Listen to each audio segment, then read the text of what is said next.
पूरे देश भर में प्रधानमंत्री मोदी को लेकर जो है अब लोगों में एक अलग उत्साह है और आज इसी को लेकर एक भाजपा की ओर से मिलन समारोह कार्यक्रम रखा गया। आपने देखा कि 22 तारीख को पूरी दुनिया, पूरे देश में राम भक्ति में सभी लोग लीन हो गए और राम मंदिर को लेकर एक ऐतिहासिक जो है कार्य किया गया है। इस वक्त हमारे साथ मौजूद हैं सामाजिक से जो कामों से जुड़े हुए हैं, पूजा समिति से जुड़े हुए हैं शंकर दुबे। इनका भी अब बीजेपी की तरफ जो है रुझान बढ़ा है और चाहते हैं कि पार्टी से जुड़कर कुछ हित कार्य किए जाएं। शंकर जी, पहले तो बहुत बहुत स्वागत है आपका। बीजेपी आप ज्वाइन कर रहे हैं, कैसे ये ख्याल आ रहा है कि बीजेपी से जुड़ना चाहिए, कार्य करना चाहिए? कैसे प्रभावित लग रहा है कि बीजेपी अच्छा काम कर रही है, चाहे वो केंद्र में सरकार हो या राज्य में? यहाँ भी 5 साल पिछली सरकार ने काम किया, तो आपको क्या लगता है कि पार्टी से जुड़कर आप भी कुछ अच्छा कार्य कर पाएंगे? देखिए, हमारे मोदी जी देश के ऐसे प्रधानमंत्री हैं जो संकल्प से सिद्धि की यात्रा कर रहे हैं जी। और सिद्धि को ज़मीन पर उतार कर उन्होंने दिखाया है जी। चारों विकास की, हर तरफ हर क्षेत्र में विकास हो रहा है जी। और भारतीयों का विदेश में भी गौरव बढ़ रहा है जी। आज 550 साल के बाद जी। अयोध्या में जो राम मंदिर का भूमि पूजन पहले हुआ, उसके बाद आज रामलला विराजमान हो गए। जी। ये मोदी के कार्यकाल में ही संभव था। जी। बहुत से प्रधानमंत्री आए, बहुत से आए, लेकिन जो विजन प्रधानमंत्री में था वो किसी में नहीं। वो युग पुरुष हैं जी। और सदियों तक ये देश, ये दुनिया उनको याद रखेगा। और यहाँ बाबूलाल मरांडी जी का व्यक्तित्व भी उसी तरह का है। जी। उनके काम करने के तरीके, उनके आदर्श, वो जब पहले मुख्यमंत्री झारखंड के बने थे उसी समय से मैं उनसे प्रभावित रहा हूँ। वाजपेयी जी उसमें प्रधानमंत्री थे और राज्य में जी बाबूलाल जी, उनसे उसी समय से मैं प्रभावित रहा हूँ। उनके काम करने के जो बोलते हैं सादा जीवन उच्च विचार, तो वही हैं हमारे मरांडी जी। तो मैं और मेरी टीम चाहें कि जब हम लोग सोशल काम में 10 व्यक्तियों के लिए अगर कुछ कर पाते हैं, तो अगर इनका साथ मिले, चूँकि इनका विजन भी विकास है और इनके कार्यकाल में भी विकास हुआ था, लेकिन दुर्भाग्य की बात है कि नहीं चल पाई।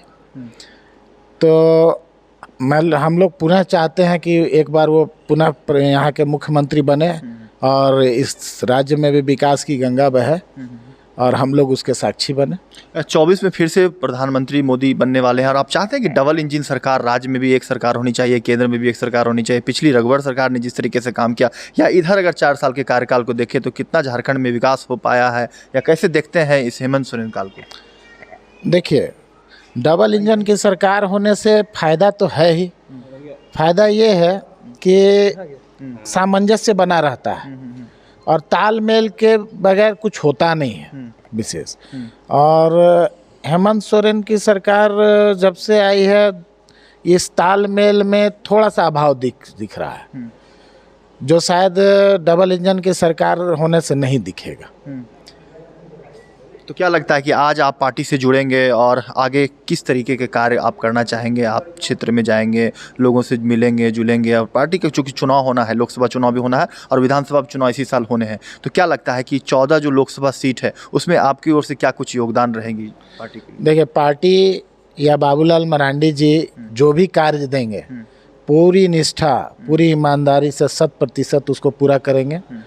और मेरा सौभाग्य है कि बाबूलाल मरांडी जी के नेतृत्व में मुझे काम करने का अवसर मिलेगा और मैं अपनी तरफ से पूरी कोशिश करूंगा कि 14 का 14 सीट भारतीय जनता पार्टी को मिले। तो देखिए, शंकर दुबे हैं जिन्होंने कहा है कि आज पार्टी में ज्वाइनिंग जरूर ले रहे हैं और 14 का 14 लोकसभा सीट जो है जीतकर भारतीय जनता पार्टी की तरफ जो है देंगे। कमलेश राम है, युवा नेता है, काफ़ी चर्चित चेहरा है, बीजेपी से जुड़े हुए हैं। कमलेश, कैसे देखते हैं 2014 में जो 24 में जो चुनाव होने हैं, लोकसभा चुनाव होने हैं, विधानसभा चुनाव हैं, आज मिलन समारोह आप लोगों ने रखा है कहीं, जो आज ज्वाइनिंग भी हो रही है शंकर दुबे जी की, कैसे देखते हैं आने वाले दिनों में पार्टी को लेकर? देखिए, माननीय प्रधानमंत्री नरेंद्र मोदी जी के जो काम है पिछले 10 वर्षों में, सबका साथ, सबका विकास और सबका विश्वास को लेकर जिस प्रकार से देश में विकास की जो रथ को आगे बढ़ाया, इसमें सब कुछ प्रयास करने के लिए आ रहे हैं कि और एक बार मोदी जी को प्रधानमंत्री बनाया जाए। इसलिए बनाया जाए कि वर्षों वर्षों बाद जिस प्रकार से कांग्रेस ने देश को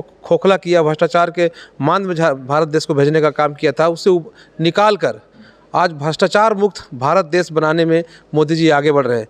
और भारत देश का मान और सम्मान विश्व स्तर पर इस प्रकार से बढ़ा कि आप पिछले बार G20 के जो हमारा मेजबानी करने का अवसर प्राप्त भारत को हुआ, रांची में भी हुआ, इससे साफ जो लगता है कि भारत की ओर पूरे देश के, पूरे विश्व के देश देख रहे हैं और भारत देश विश्व गुरु बनने की ओर अग्रसर है और भारत देश विकसित देश की ओर जाने में अग्रसर है। ऐसे में भारत देश के जनता, भारतवासी खोना मोदी जी को नहीं चाहेंगे और मोदी जी को फिर से प्रधानमंत्री बनाने के लिए आज हमारे शंकर दुबे जी पार्टी में योगदान दे रहे हैं। ऐसे कई लोग पहले भी लगातार ये ज्वाइनिंग का कार्यक्रम चल रहा है और ये चुनावी वर्ष भी है, तो लोग चूकना नहीं चाह रहे हैं किसी भी कर तरह, ये थोड़ा थोड़ा सा भी गलती नहीं हो। और पिछले बार जो वोट हमारा मोदी जी को मिला था, 303 सीट लाकर हम देश में सरकार बनाए थे, इस बार 450 सीट कैसे हो इसके लिए तैयारी लोग कर रहे हैं और लोग ज्वाइन कर रहे हैं और वोट प्रतिशत कैसे बढ़े इसके लिए चिंता कर रहे हैं। चूँकि भारत देश में मोदी, भारत देश का विश्व में मोदी से कोई बड़ा नेता नहीं है, इतने बड़े कोई लोकप्रिय नेता नहीं है और भारत के लिए, हमारे लिए तो सौभाग्य की बात है, जिसको विश्व सलाम कर रहा है, विश्व सैल्यूट कर रहा है, वो नेता हमारा नेता है, वो भारत का नेता है। तो ऐसे समय में भारत के लोग तो बहुत खुश है और कोई विकल्प ही नहीं, मोदी जी के अलावा कोई सामने कोई खड़ा ही नहीं है। वैसे कितनों कोई यात्रा निकाले, अभी देख रहे हैं कि असम में कोई यात्रा निकाले, राहुल गांधी जी यात्रा निकाले हैं, मणिपुर से वो महाराष्ट्र तक होना है, झारखंड। हाँ, ये लोग सनातन विरोधी लोग हैं, ये लोग भारत विरोधी लोग हैं, ये लोग टुकड़े टुकड़े गैंग के लोग हैं। ये लोग हम सिर्फ कह नहीं रहे हैं, ये कई बार उनके पार्टी के जो एक नेता है अभी बिहार से जो है, वो जो कांग्रेस में ज्वाइन किए हैं, वो JNU कन्हैया कुमार नाम बता दी, तो JNU में किस प्रकार से वो टुकड़े टुकड़े गैंग को बढ़ावा दे रहे थे और भारत के टुकड़े होंगे टुकड़े होंगे, ये लोग, ऐसे लोग, ये लोग साथ थे। वैसे लोग अब भारत जोड़ो के बात कर रहे हैं, तो हमको लगता है कि ये लोग भारत देश को फिर से टुकड़े टुकड़े करने का प्रयास कर रहे हैं। ये सिर्फ नारा इनका रहता है, लेकिन हमको उससे कोई मतलब नहीं। हमारा सामने कोई भी कुछ कर ले, उससे कोई फर्क नहीं पड़ेगा। मोदी जी का सीधा नज़र है भारत देश के आम, गरीब, दलित, शोषित, पीड़ित, अनुसूचित जाति, जनजाति कैसे लोग आगे बढ़ेंगे, जिनको आज तक कांग्रेस विकास से दूर रखा था, उसको कैसे राजनीति में भागीदारी दें, उनको कैसे विकास में उसका सहभागी बनाएं, इस ओर भारतीय जनता पार्टी चल रही, मोदी चल रहे। इसलिए अब साफ है कि मोदी जी दोबारा प्रधानमंत्री बनेंगे और प्रधानमंत्री बन के देश को विकसित देश बनाने के आगे बढ़ेंगे। यहाँ के जो मुख्यमंत्री हेमंत सोरेन, उनका कहना है कि आदिवासी मुख्यमंत्री को सताया जा रहा है, फिर से नौवा समन कर दिया गया है, हाजिर होने को कहा जा रहा है।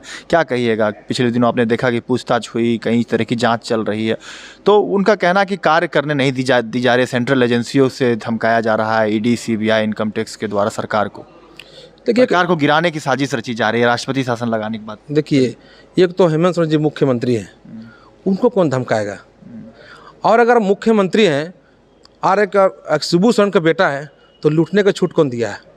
अब भ्रष्टाचार करेंगे और आदिवासी राज्य में नहीं है, सिर्फ आप ही आदिवासी, और आदिवासी लोग दर दर की ठोकरें खा रहे हैं, उनके हक आप छीन रहे हैं, उनको बेरोजगार बना के बैठाए हुए हैं। और रोजगार आप कर रहे हैं, आप मुख्यमंत्री हैं, आपका भाई विधायक है, आपकी भाभी विधायक है, आपके पिताजी राष्ट्रीय अध्यक्ष सांसद हैं, आपकी मम्मी राष्ट्रीय उपाध्यक्ष पार्टी के, मैंने पूरा आदिवासी और नहीं मिले, ये पूरे परिवार को पार्टी बना दिया है। आप पिताजी अध्यक्ष, माँ उपाध्यक्ष, अपने कार्यकारी अध्यक्ष, अपने उनके भाभी महिला मोर्चा अध्यक्ष, अपना भाई विधायक, तो और आदिवासी झारखंड राज्य में नहीं है। ये 5-6 आदिवासी है और आदिवासी की चिंता नहीं करते, और आदिवासी किस स्थिति में जी रहे हैं, ये झारखंड की जनता और भारत देश की जनता देख रहे हैं। तो अगर आदिवासी को सताया, ED सता रहा है, तो आप किस एंगल में आपको सता रहा है? आपको क्या, आप जैसे जैसे कहें, आप बुलाएं, ED बोला कि आपको ED सम्मन जारी किया कि आप आएँ, आप में आपका नाम आया भ्रष्टाचार में, क्योंकि आपका प्रतिनिधि जेल के अंदर है, आपके सहयोगी जेल के अंदर है, आपके जिस विभाग का मंत्री है उस विभाग का सेक्रेटरी जेल के अंदर है, तो आप कहीं ना कहीं दोषी हैं, तो आप अपने जवाब दे दीजिए। तो ये जवाब देने नहीं गए और राजनीतिक स्टंट खेलने का प्रयास किए।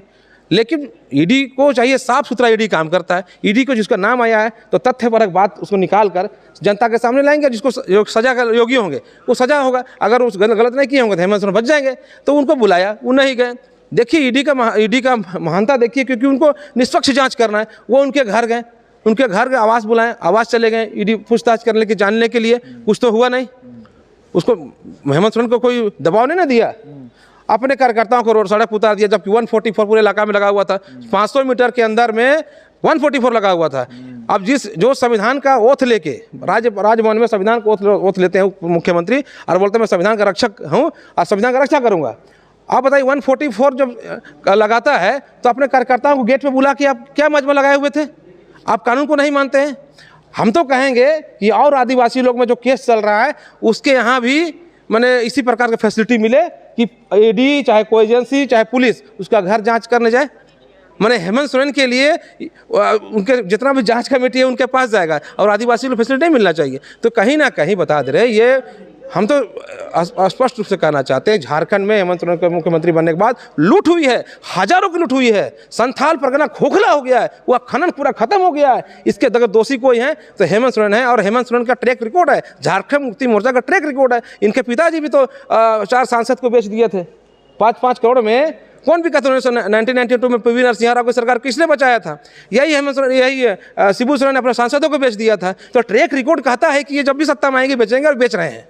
चलिए, तो ये थे हमारे साथ कमलेश राम, युवा नेता है। इन्होंने भी कहा है कि सरकार ने जो कार्य किए हैं उसका जो है उनको जांच में जवाब देना पड़ेगा। लगातार ईडी पूछताछ कर रही है और नौवा समन फिर से 27 से 31 तारीख को भेजा गया है कि आप यहाँ ईडी के दफ्तर में आए और सारे जवाब दें। हालांकि देखने वाली बात होगी कि आगे जो है झारखंड की राजनीति किस ओर जाती है। फिलहाल आपको तस्वीरें दिखा रहे हैं संगम गार्डन की, जहाँ के जो है मिलन समारोह भाजपा की ओर से रखा गया और सामाजिक कार्यकर्ता और पूजा समिति से जुड़े हुए शंकर दुबे ने भाजपा की सदस्यता ली है और आने वाले चुनाव जो लोकसभा के होने हैं, विधानसभा के होने हैं, उसमें जो है भारी बहुमत से जीत की बात कह रही है केंद्र सरकार और राज्य, जो दोनों केंद्र और राज्य में सरकार बीजेपी की बनाने पे अपना योगदान देने की बात कह रही है। फिलहाल इस खबर में इतना। लाइव लगातार के रांची में कौशल कुमार। लाइव लगातार के वीडियो को लाइक करें, सब्सक्राइब करें और बेल आइकन को दबाना न भूलें।